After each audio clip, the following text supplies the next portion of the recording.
तुम राज ऋषि हो,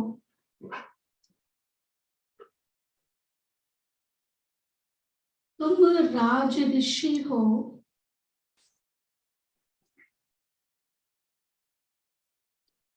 बेहद का बाप सारी पुरानी दुनिया का सन्यास सिखलाते हैं। तुम्हें बेहद का बाप, ये व्हाइट लाइट का स्टेज व्हाइट लाइट, तुम्हें बेहद का बाप सारी पुरानी दुनिया का सन्यास सिखलाते हैं, जिससे तुम राजाई पद पा सको।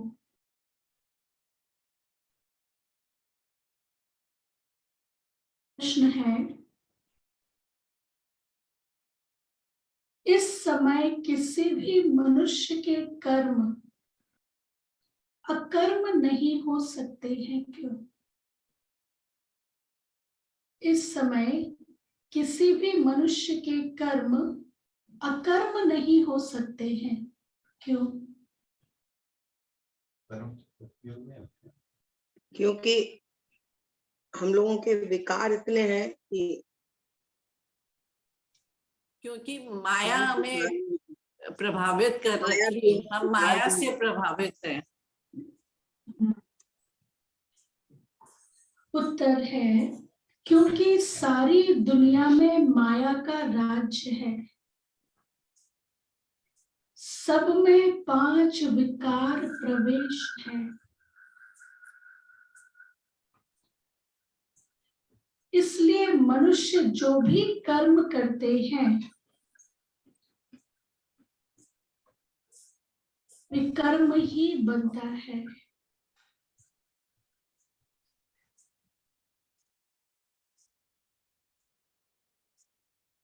सतयुग में ही कर्म अकर्म होते हैं, क्योंकि वहां माया होती नहीं। सतयुग में ही कर्म अकर्म होते हैं, क्योंकि वहां माया होती नहीं। दूसरा प्रश्न है, किन बच्चों को बहुत अच्छी प्राइज मिलती है? किन बच्चों को बहुत अच्छी प्राइज मिलती है? जो विकारों पर जीत पाते हैं, जो विकारों पर जीत पाते हैं, जो बाबा को पूरा पूरा फॉलो करते हैं, श्रीमत पर चलते हैं।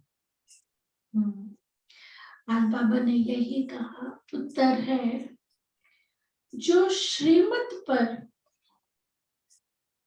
पवित्र बन अंधों की लाठी बनते हैं।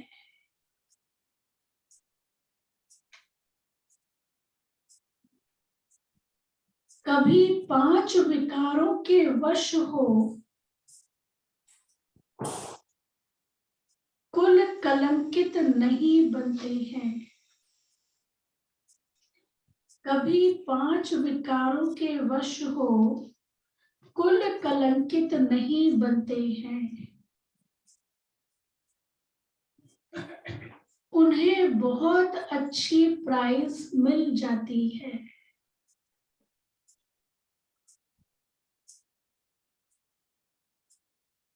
अगर कोई बार बार माया से हार खाते हैं, उनका पासपोर्ट ही कैंसिल हो जाता है।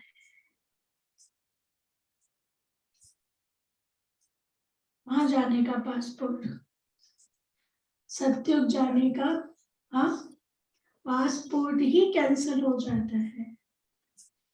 गीत है नमो शिवाय, ओम शांति। सबसे ऊंच है परम पिता परमात्मा, अर्थात परम आत्मा। वह है रचयिता। पहले ब्रह्मा विष्णु शंकर को रचते हैं, नीचे अमर लोक में वहां है लक्ष्मी नारायण का राज्य। सूर्यवंशी का राज्य चंद्रवंशी का नहीं है। यह कौन समझा रहे हैं? ज्ञान का सागर। मनुष्य मनुष्य को कब समझा ना सके। अभी तक कितने सारे मनुष्यों ने समझाया, कितने वेद उपनिषद, एक लाइब्रेरी में जाओ मनुष्यों की तो मत है ना, तो भी बाबा कहते मनुष्य मनुष्य को समझा ना सके। बाप सबसे ऊंच है, जिसको भारतवासी मात पिता कहते हैं। और मात पिता आके समझाते हैं, तरीका बताते हैं, फिर हम ऊंच चढ़ाई चढ़ते हैं।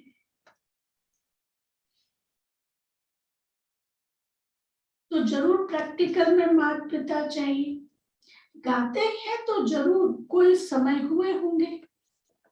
तो पहले पहले ऊंचते ऊंच है वह निराकार परम पिता परमात्मा। बाकी तो हर एक में आत्मा है। आत्मा जब शरीर में है तो दुखी वह सुखी बनती है। यह बड़ी समझने की बातें हैं। यह कोई दंत कथाएं नहीं है। बाकी जो भी गुरु गोसाई आदि सुनाते हैं वह सब दंत कथाएं हैं। बाबा जो सुनाते हैं वो दंत कथाएं नहीं है। अब भारत नर्क है। दंत कथाएं अर्थात कुछ बना भी देते हैं, जैसे पंचतंत्र की कथाएं है ना, लेकिन बाबा प्रैक्टिकल बात बताते हैं। तो बाबा कहते हैं अब भारत नर्क है। सत्युग में इनको स्वर्ग कहा जाता है। लक्ष्मी नारायण राज्य करते थे, वहां सब सौभाग्यशाली रहते थे, कोई दुर्भाग्यशाली थे ही नहीं। कहां पर? सत्युग में सब सौभाग्यशाली थे। और हम भी अब सौभाग्यशाली हैं ना। 20 जन्म सत्युग में, 21 जन्म कहते हैं ना, तो एक जन्म तो संगम युग का भी जन्म है ना उसमें। तो हम सब सौभाग्यशाली हैं जो हम बाबा के बच्चे अभी पढ़ाई पढ़ रहे हैं। कोई भी दुख रोग था ही नहीं। यह है पाप आत्माओं की दुनिया। भारतवासी स्वर्गवासी थे। लक्ष्मी नारायण का राज्य था। श्री कृष्ण को तो सभी मानते हैं। बाबा ने कहा श्री कृष्ण को तो सभी मानते हैं। देखो वो इनको 2 गोले दिए हैं। श्री कृष्ण की आत्मा कहती है अब मैं नरक को लात मार रहा हूं। पहले हम लोग पांडव भवन जाते थे तो वहां पे दीवार पे बड़ा सा चित्र होता था, अभी पता नहीं है या नहीं ना। तो आगे ऐसे हाथ में स्वर्ग का गोला और पीछे नरक के गोले को लात मार रहे हैं। तो बाबा कहते हैं यह बाप बैठ समझाते हैं। बाप ही आकर भारत को स्वर्ग बनाते हैं। नरक है, फिर स्वर्ग बनाने बाप आए हैं। यह पुरानी दुनिया है। जो नई दुनिया थी अब वह पुरानी है। मकान भी नए से पुराना होता है, आखिरी तोड़ने लायक हो जाता है। अब बाप कहते हैं मैं बच्चों को स्वर्गवासी बनाने राजयोग सिखाता हूं। तुम हो राज ऋषि। राजाई प्राप्त करने के लिए तुम संन्यास करते हो विकारों का। हम कौन है? राज ऋषि। राज ऋषि अर्थात राजा भी है और ऋषि भी। अभी हमारी जो दिनचर्या है, आज दीदी बताएंगे कैसे अपनी दिनचर्या रखनी है पूरे 1 साल की। तो हमारी जो दिनचर्या है वो कैसी है? ऋषि। ऋषि, है ना? मन से ऋषि, बुद्धि से ऋषि। पहले तो यहाँ पे बुद्धि से ऋषि बनना पड़ेगा ना, तब फिर वो प्रैक्टिकल एक्शन में आएगा। बाबा कहते हैं विकारों से हमने नाश किया हुआ है। तुम हो राज ऋषि, राजाई प्राप्त करने के लिए तुम संन्यास करते हो विकारों का। वह हद के सन्यासी घर बार छोड़ जंगल में चले जाते हैं, परंतु है फिर भी पुरानी दुनिया में। बेहद का बाप तुमको अभी नरक का संन्यास कराते हैं और स्वर्ग का साक्षात्कार कराते हैं। स्वर्ग की बातें बताते हैं, अब तुम उस दुनिया में जा रहे हो। इसका प्रैक्टिकल हमारे जीवन में क्या फर्क पड़ता है कि अब हमारी वो आदत हो गई है कि अब कोई ऐसी वैसी बातें सुनाए भी ना तो लगता है भाई बंद करो, अभी नहीं सुन सकते ये बातें, क्योंकि वो धरनी उस तरह की तैयार हो गई है। हम नेगेटिव बातें, व्यर्थ बातें, गंदी बातें नहीं सुन सकते। तो बाबा कहते हैं मैं आया हूं तुमको ले जाने। आप सभी को कहते हैं तुम अपने जन्मों को नहीं जानते हो। यह तो जरूर है जो जैसा कार्य करेगा, अच्छा व बुरा, उस संस्कार अनुसार जाकर जन्म लेंगे। कोई साहूकार, कोई गरीब, कोई रोगी, कोई तंदुरुस्त बनते हैं। यह है अगले जन्मों के कर्मों का हिसाब। कोई साहूकार, कोई गरीब, कोई रोगी, कोई तंदुरुस्त है इस जन्म में, वो है अगले जन्मों का हिसाब। अगले मतलब पिछले जन्मों का हिसाब। कोई तंदुरुस्त है, जरूर आगे जन्म में हॉस्पिटल आदि बनाए होंगे। दान पुण्य जास्ती करते हैं तो साहूकार बनते हैं।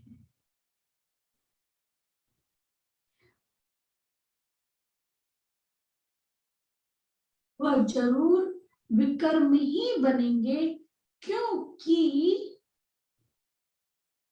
सब में 5 विकार है। वो बॉडी कॉन्शियस में आके कर्म करते हैं ना, 5 विकारों को संतुष्ट करने के लिए कर्म करते हैं। अहंकार को संतुष्ट करने के लिए, अहंकार संतुष्ट नहीं होता तो क्रोध आता है ना। और हम सुकर्म कैसे करते हैं? सोल कॉन्शियस स्थिति में रह के जो कर्म करते हैं, और आत्मा के जो गुण है, 7 गुण है, उससे उस स्थिति में रहते हैं। और ये इंटेंशन है दूसरों को वो गुण वो मिले। जैसे शांत में रह के शांति की स्थापना का कार्य कर रहे हैं, प्यार प्रेम स्वरूप में रह के प्रेम बढ़ाने का कार्य कर रहे हैं। तो ये सोल कॉन्शियस स्टेज में रह के किए गए कर्म कौन से होते हैं? सुकर्म, श्रेष्ठ कर्म। तो बाबा ने कहा नरक में मनुष्य जो भी कर्म करते हैं जरूर वह जरूर विकर्म ही बनेंगे, क्योंकि सब में 5 विकार है। बाप समझाते हैं इस समय है ही माया का राज्य, इसलिए मनुष्य जो भी कर्म करेंगे वह पाप ही होंगे। सत्युग त्रेता में माया होती नहीं, इसलिए कभी विकर्म नहीं बनते, न दुख होगा। इस समय एक तो है रावण की जंजीरें, फिर भक्ति मार्ग की जंजीरें, भक्ति मार्ग की भी जंजीरें।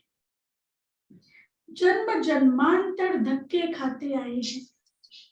बाप कहते हैं हमने आगे भी कहा था कि इन जप तप आदि से मैं नहीं मिलता हूं, मैं आता ही तब हूं जब भक्ति का अंत होता है। अब तो ज्ञान का शुरू, मतलब ज्ञान मार्ग शुरू हो चुका है ना। संगम युग, सतयुग का एक युग, एक जन्म है ना, एक 20 जन्म में संगम युग भी है ना। तो सतयुग और त्रेता युग को कौन सा युग कहते हैं? ज्ञान का युग कहते हैं। द्वापर कलयुग भक्ति का युग। तो बाबा कहते हैं सतयुग त्रेता में है सौभाग्यशाली और यहाँ है दुर्भाग्यशाली। रोते पीटते रहते हैं, अकाले मृत्यु होता रहता है। बाप कहते हैं मैं आऊंगा तब जब नर्क को स्वर्ग बनाना है। भारत प्राचीन देश है, जो पहले थे उनको ही अंत तक रहना है। 84 का चक्र गाया जाता है। गवर्नमेंट जो त्रिमूर्ति बनाती है उनमें होना चाहिए ब्रह्मा विष्णु शंकर, परंतु जानवर लगाती है। बाप रचयिता का चित्र है नहीं और नीचे चक्र भी लगाया है। वह समझते हैं चरखा है, परंतु है ड्रामा सृष्टि का चक्र।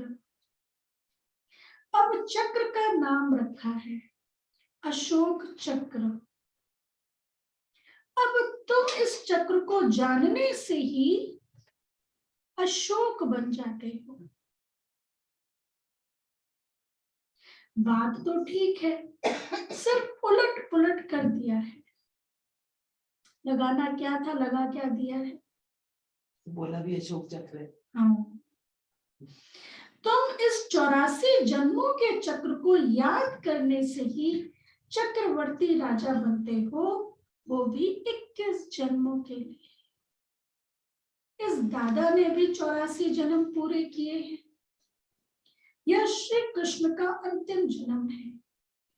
इनको बाप बैठ समझाते हैं, वास्तव में तुम सबका अंतिम जन्म है। अब ने कहा वास्तव में तुम सबका अभी इस कलयुगी दुनिया में अंतिम जन्म है। अब कहाँ जाना है? सतयुग। जो भारतवासी देवी देवता धर्म के थे उन्होंने ही पूरे 84 जन्म भोगे हैं। अभी तो सबका चक्र पूरा होता है। अब यह तुम्हारा तन भी छी हो गया है। सत्युग में कितना तन चमकाया, अब कहते हैं अब तन भी छी हो गया है। यह दुनिया ही छी है, इसलिए तुमको इस दुनिया से संन्यास कराते हैं। से दिल नहीं लगानी है। छी दुनिया है, तो बाबा कहते हैं इससे दिल नहीं लगानी है। अब बाप और वर्षे से दिल लगाओ। तुम आत्मा अविनाशी हो, यह शरीर विनाशी है। अब मुझे याद करो तो अंतमति सो गति हो जाएगी। ऐसे कहते हैं ना, अंत काल जो स्त्री सिमरे बल बल वैश्य योनि उतरे, ऐसा कुछ है ना। अंत काल जैसा, और अंत काल जो बाबा को याद करे लक्ष्मी नारायण की योनि में उतरे। तो बाबा कहते अब मुझे याद करो तो अंतमति सोगति हो जाएगी। गायन भी है ना, अंत काल जो स्त्री सिमरे।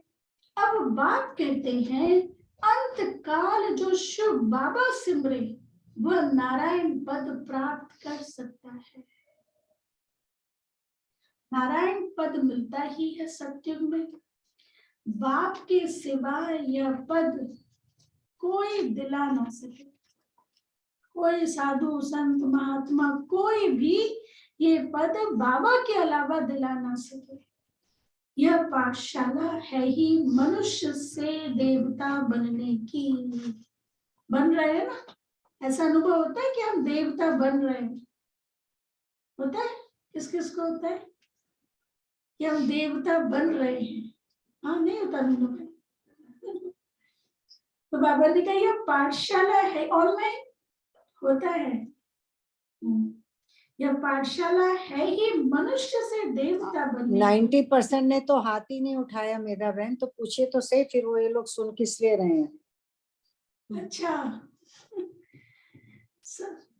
तो जिन्होंने हाथ नहीं उठाया मतलब कि उनको नहीं लगता कि हम नहीं बनेंगे देवता, हम देवता नहीं बन रहे। सभी ने हाथ उठाया। अच्छा, अभी जिन्होंने हाथ नहीं उठाया वो हाथ उठाइए। और जिन्होंने किसी में भी नहीं उठाया वो कौन सी कैटेगरी है? कई लोग हैं जिन्होंने दोनों में ही नहीं उठाया। ये तो खुद से ही अंदर से लगने लगता है। हम यहाँ बैठे ही हैं तो ये अंडरस्टूड है कि हम बैठे हैं तो हम देवता बनने के लिए पढ़ रहे हैं। अच्छा, तो बाबा ने कहा यह पाठशाला है ही मनुष्य से देवता बनने की। कितनी खुशी होती है। पढ़ाने वाला कौन? ऐसा वैसा टीचर नहीं मिला है हमको, स्वयं भगवान। पढ़ाने वाला भी बाप है, जिसकी महिमा सुनी ओम नमो शिवाय। तुम जानते हो हम उनके बच्चे बन गए, वर्षा ले रहे हैं। अब तुम मनुष्य मत पर नहीं चलते। किसकी मत पर चलते हैं? मनुष्य मत पर चलने से तो सब नरकवासी बन गए हैं। शास्त्र भी मनुष्यों की ही गाए हुए हैं अथवा बनाए हुए हैं। सारा भारत इस समय धर्म भ्रष्ट कर्म भ्रष्ट बन पड़ा है। देवताएं तो पवित्र थे। अब बाप कहते हैं अगर सौभाग्यशाली बनने चाहते हो तो पवित्र बनो और प्रतिज्ञा करो, बाबा हम पवित्र बन आपसे पूरा वर्षा जरूर लेंगे। यह तो पुरानी पतित दुनिया खत्म होने वाली है। लड़ाई झगड़ा क्या क्या लगा पड़ा है। क्रोध कितना है, बॉम्ब्स कितने बड़े बड़े बनाए हैं। क्रोधी लोभी है। वहां श्री कृष्ण कैसे गर्भ महल से निकलते हैं सो तो बच्चों ने साक्षात्कार भी किया है। यहाँ है गर्भ जेल, बाहर निकलने से माया पाप कराने लग पड़ती है। अब कोई लिफ्ट में ही बंद हो जाए, लगता है ना कब निकले बाहर, कब निकले। बंद हो जाए लिफ्ट 10 मिनट तक के लिए ही तो लगने लगता कब बाहर निकले। तो बाबा कहते हैं गर्भ जेल। तो यहाँ है गर्भ जेल, बाहर निकलने से माया पाप कराने लग पड़ती है। वहां तो गर्भ महल से बच्चा निकलता है तो रोशनी हो जाती है, बड़े आराम से रहते हैं। गर्भ से निकला और दासियां उठा लेती, बाजे बजने लग पड़ते हैं। यहाँ वहां में कितना फर्क है। यहाँ तो बच्चे को रुलाते हैं पहले, है ना, तो मारते हैं, और वहां पे तो बाबा कहता वो खुश होता है। अब तुम बच्चों को 3 धाम समझाए हैं। शांति धाम से ही आत्माएं आती है। आत्मा तो स्टार के मिसल है जो भ्रकुटी के बीच में रहती है। आत्मा में 84 जन्मों का अविनाशी रिकॉर्ड भरा हुआ है। ड्रामा कभी विनाश होता ना, एक्ट बदली हो सकती है। हम सोचे हमारी एक्ट बदल जाए, नहीं हो सकता। यह भी वंडर है कितनी छोटी आत्मा में 84 जन्मों का पाठ बिल्कुल एक्यूरेट भरा हुआ है। यह कभी पुराना नहीं होता, नित्य नया है। ये पाठ शुरू करती है, अब तुम बच्चे आत्मा सो परमात्मा नहीं कह सकते। बाप ही यथार्थ रीति समझाते हैं। अब ने कहा तुम बच्चे आत्मा सो परमात्मा नहीं कह सकते, अर्थात मैं ही आत्मा भगवान हूं नहीं कह सकते। और हम सो का अर्थ भक्ति मार्ग वालों ने क्या कह दिया, हम सो का अर्थ आत्मा सो परमात्मा। और बाबा ने क्या बताया, हम ही पूज्य थे, हम ही पुजारी बने ना, ये हम सो का अर्थ। तो बाबा कहते हैं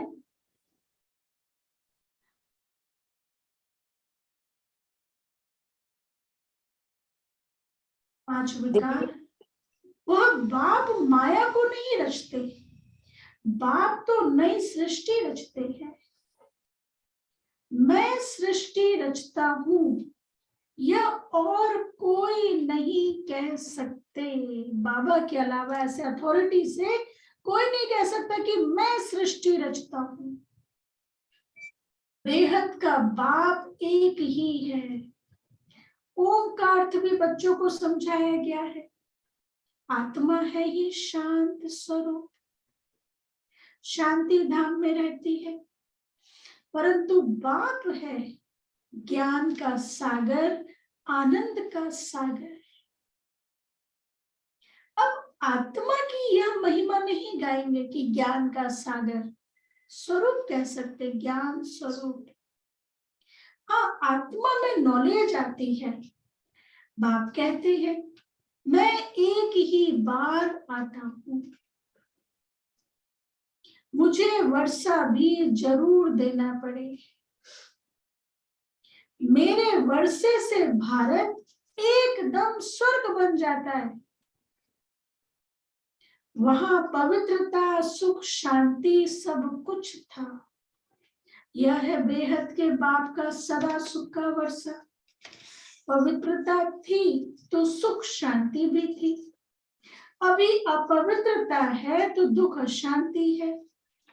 बाप बैठ समझाते हैं तुम आत्मा पहले पहले मूल वतन में थी, फिर देवी देवता धर्म में आई।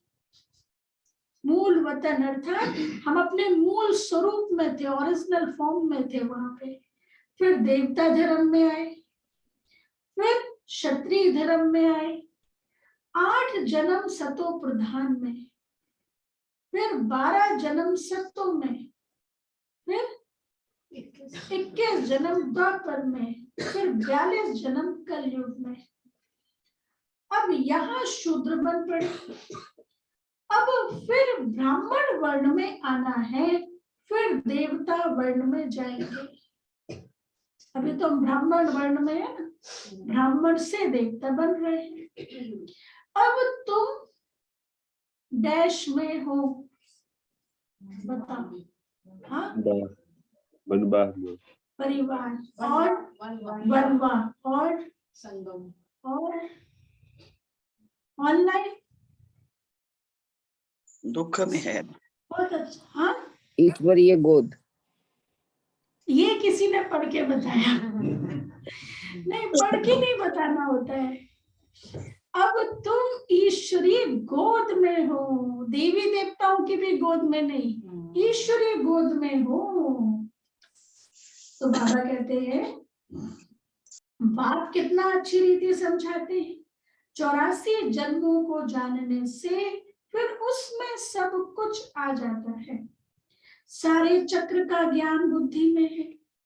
यह भी तुम जानते हो, सत्युग में है एक धर्म, वर्ड अलमाइटी अथॉरिटी राज्य। सत्युग में एक धर्म। अब तुम लक्ष्मी नारायण पद पा रहे हो। सत्युग है पावन दुनिया, वहां बहुत थोड़े होते हैं, बाकी सब आत्माएं मुक्ति धाम में रहती। दाता एक ही बाप है, उनको कोई जानता ही नहीं, और ही कह देते कि परमात्मा सर्वव्यापी है। बात कहते हैं तुमको किसने कहा परमात्मा सर्वव्यापी है? तो कहते हैं गीता में लिखा हुआ है। अब गीता किसने बनाई? भगवानुवाच, मैं तो इस साधारण ब्रह्मतम का आधार लेता हूं। लड़ाई के मैदान में एक अर्जुन को कैसे बैठ के सुनाएंगे? तुमको कोई लड़ाई व जुआ आदि थोड़ी सिखाई जाती है। भगवान तो है ही मनुष्य से देवता बनाने वाला। वह कैसे कहेंगे कि जुआ खेलो, लड़ाई करो? फिर कहते द्रौपदी को 5 पति थे। अब बाबा कहते बाबा क्यों ना कहेगा, मतलब भगवान थोड़ी ना कहेगा जुआ खेलो, लड़ाई करो। फिर कहते द्रौपदी को 5 पति थे, कैसे हो सकता है? कल्प पहले बाबा ने स्वर्ग बनाया था, अब फिर से बना रहे हैं। श्री कृष्ण के 84 जन्म पूरे हुए, यथा राजा रानी तथा प्रजा, सबके 84 जन्म पूरे हुए। ये द्रौपदी के 5 विक्रम जो है, 5 पति हैं, ये हमारे विक्रम है। हाँ, 5 विकार। तो बाबा कहते ये कैसे हो सकता है ना, मतलब कहाँ की बात कहाँ ले गए हैं। अब तुम शूद्र से बदल क्या बन रहे हो? देवता बन रहे हो। देखो अच्छा, ये भी एक सोचने का विषय है, शूद्र से ब्राह्मण कब बनते हैं और ब्राह्मण से देवता कब बनते हैं? जब हम 7 डेज का कोर्स करते हैं, 1 महीने का जो, तो उसमें बाबा शूद्र से ब्राह्मण, जैसे एक यूनिवर्सिटी में आने के लिए एंट्रेंस एग्जाम होता है ना, है ना, आप पहले उसको क्लियर करो, पीएमटी पीईटी ये क्लियर करो, उसके बाद आप आ सकते हैं मेन क्लास में।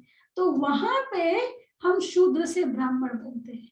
और फिर जब हम यूनिवर्सिटी में बैठे, बाबा पढ़ा रहा है, बाबा ब्राह्मणों को पढ़ाता है, बाबा शूद्रों को नहीं पढ़ाता। इसलिए जब ब्रह्मा बाबा थे तो बाबा का नेचर क्या था, कोई नया आता था तो बाबा बच्चों को कहते आप मिलो। बाबा किससे मिलते थे? ब्रह्मा बाबा, है ना, जो बीके होते थे उनसे बाबा मिलते थे। तो ये कहते हैं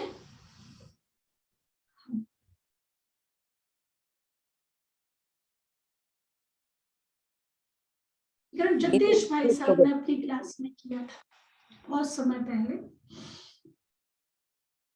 बीके और ब्राह्मण में तो फर्क हुआ ना? बीके और ब्राह्मण जी नहीं, आप बैच मिला है, मतलब बीके है, और बैच तभी मिला है जब ब्राह्मण है। एक ही बात। धारणा का भी तो एंगल है। हाँ, वो परसेंटेज हो सकता है, यूनिवर्सिटी में ए ग्रेड भी होता है, डी ग्रेड भी होता है।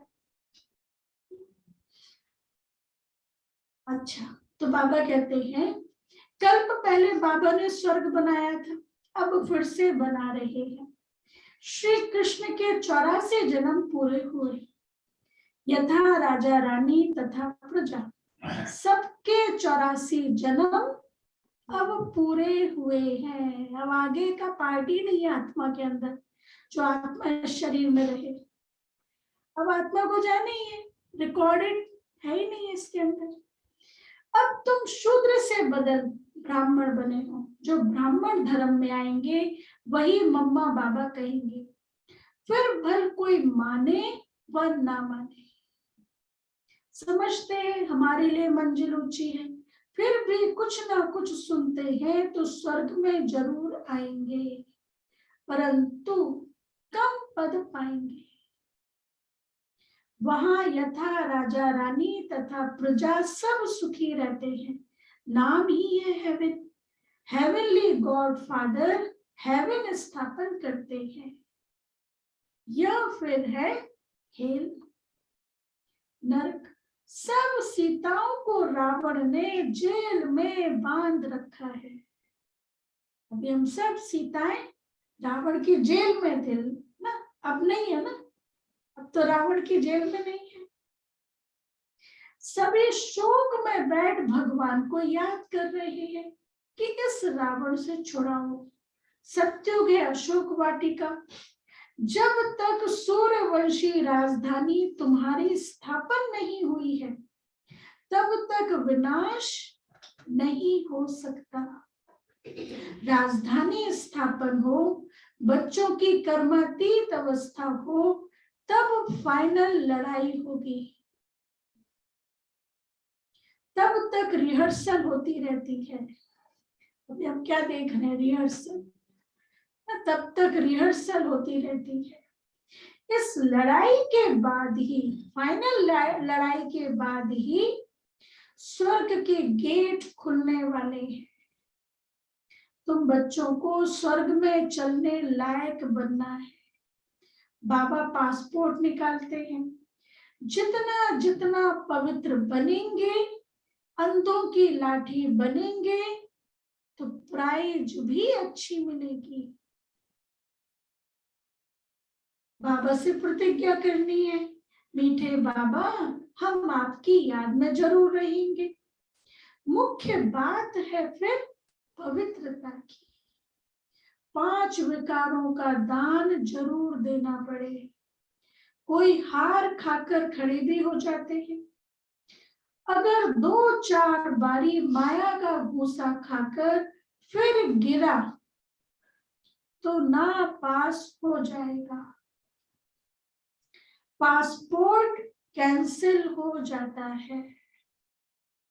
बाप कहते हैं बच्चे कुल कलंकित मत बनो, तुम विकारों को छोड़ो।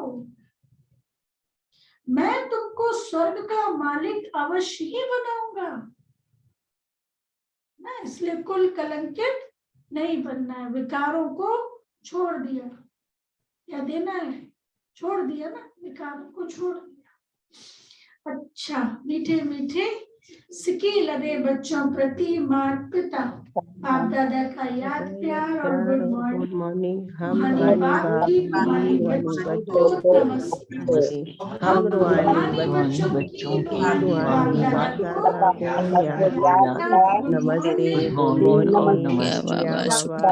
मॉर्निंग बाबा। वाह बाबा वाह। अच्छा, निकालने के लिए मुख्य सार। फर्स्ट पॉइंट, सौभाग्यशाली बनने के लिए, सौभाग्यशाली बनने के लिए बाप से पवित्रता की प्रतिज्ञा करनी है।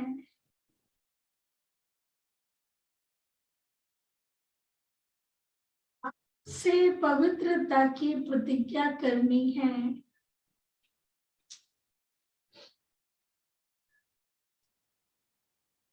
छी पतित दुनिया से दिल नहीं लगानी है। इस छी पतित दुनिया से दिल नहीं लगानी है। सेकंड पॉइंट,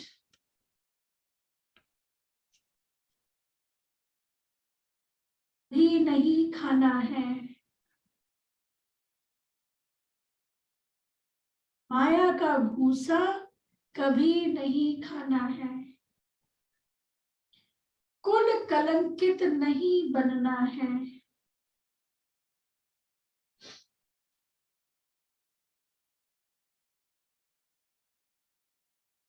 लायक बन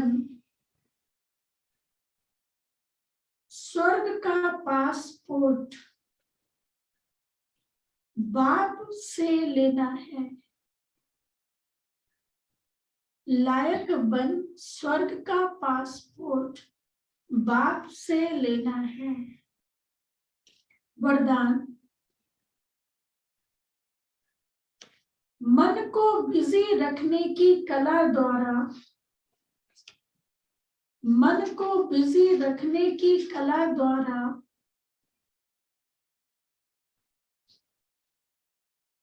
रहने वाले समर्थ स्वरूप भव।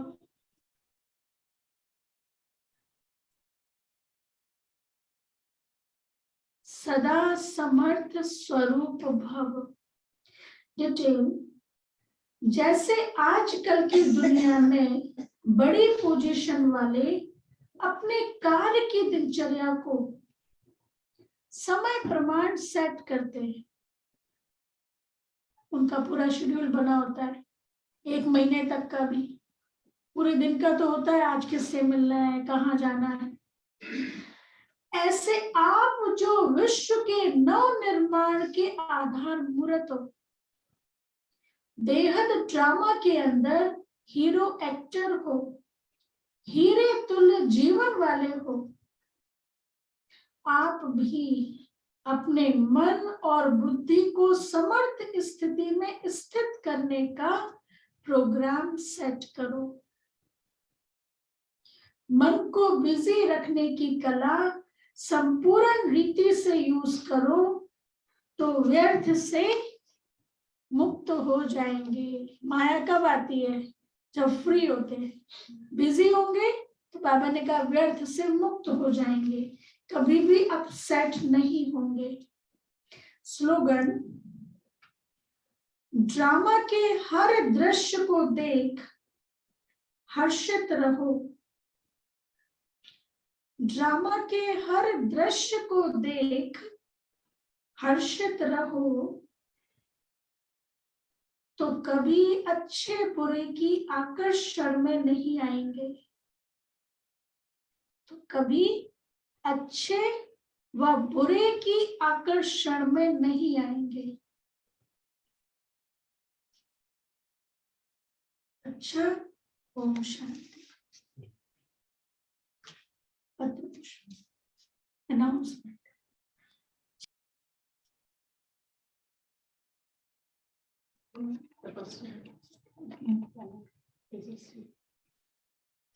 हेडिंग है एकाग्रता को अपनाओ, एकांत प्रिय बनो।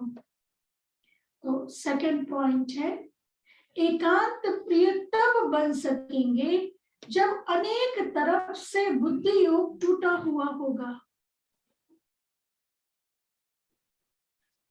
एक की ही प्रिय होंगे। एक प्रिय होने के कारण एक की ही याद में रह सकते हैं। एकांत प्रिय तब बन सकेंगे जब अनेक तरफ से बुद्धि योग टूटा हुआ होगा और एक के ही प्रिय होंगे। ये तो कई लोगों को अकेले बैठने का मौका मिलता है तो भी नहीं बैठते है ना, मोबाइल चालू रखते हैं। अरे मिला है योग करने का, अकेले बैठने का मौका मिला है, क्योंकि उसके साथ कनेक्शन नहीं जोड़ा है ना। तो एकांत प्रिय अर्थात एक के सिवाय दूसरा ना कोई। सर्व संबंध, सर्व रचना एक से लेने वाले ही एकांत प्रिय हो सकते हैं। एकाग्रता अर्थात सदा निर्व्यर्थ संकल्प और निर्विकल्प। अच्छा, ओम शांति। अभी दीदी आएंगे, हमें आज का होमवर्क और